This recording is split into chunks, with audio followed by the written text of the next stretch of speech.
Vamos ouvir o professor Marco Antônio Villa sobre esse assunto? Professor, são mudanças radicais de versão em 10 dias, um pouco mais, um pouco menos, não é? Bom dia e boa terça-feira para o senhor.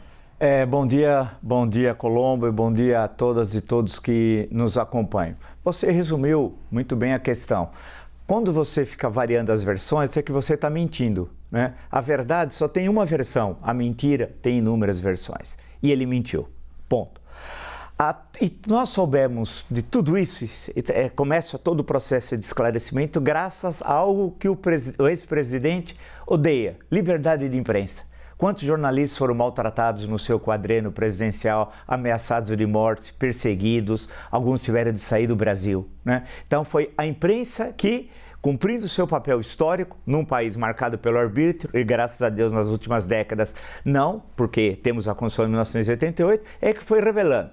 Por outro lado, a importância das instituições de Estado, como a Receita Federal, concurso e estabilidade. Foi essencial e a ação republicana dos funcionários da Receita Federal. Todos são iguais perante a lei, reza o caput do artigo 5º da Constituição. A lei é absolutamente clara, não há desprendimento por parte do presidente. A lei é clara e não precisamos chamar o Arnaldo. A lei é claríssima, né? Ou seja, se refere à questão de perfumes, roupas e não a presentes bilionários. E não há exagero na expressão bilionários. Nunca na história do Brasil, reafirmo, um presidente recebeu esse tipo de presente. E nunca, em qualquer democracia do mundo ocidental, um presidente da República, no mundo ocidental, recebeu um presente desse valor de outro governo. A gente precisa saber se é presente ou não, pode ser outra coisa. Além disso, vale destacar que tem, portanto, é absolutamente inusual tal comportamento, a participação das Forças Armadas, né?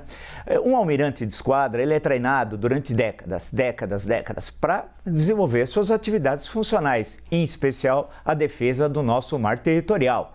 Um almirante desempenhar esse papel como almirante bento é lamentável, mais do que lamentável para ele, para a instituição Marinha. A Marinha é a primeira arma do Brasil independente. Por isso que até que na Constituição vem primeiro Marinha, Exército e Aeronáutica. Era chamada, durante o Império, de Armada. Então é lamentável que o almirante tenha se prestado a esse tipo de papel. A primeira-dama está viajando aos Estados Unidos para combinar a versão com o marido sobre o que falar quando voltar. Porque ela disse que não sabia de nada, o que não condiz com o que nós assistimos, que o almirante disse, e o outro militar quando foi ao Aeroporto Internacional de Guarulhos.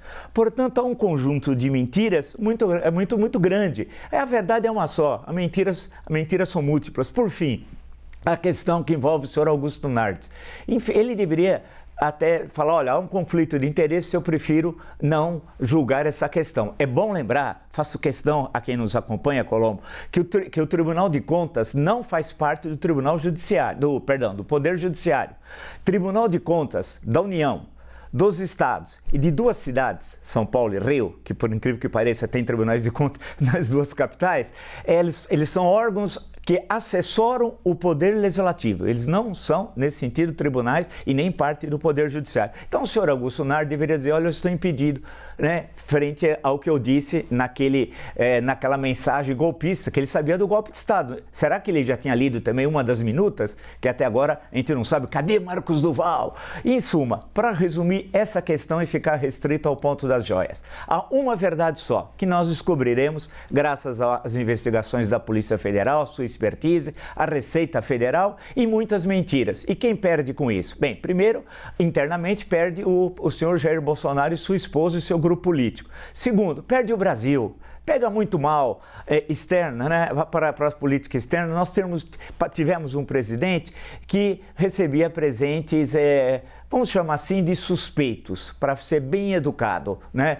Graças lembrando aquele romance, outra vez, do século XVIII francês, e filme, um grande filme, falamos de cinema ontem, Ligações Perigosas, com as ligações perigosas que a família tem ali no Oriente Médio. Ali, se mexer, tem um vespeiro que vocês não imaginam o tamanho.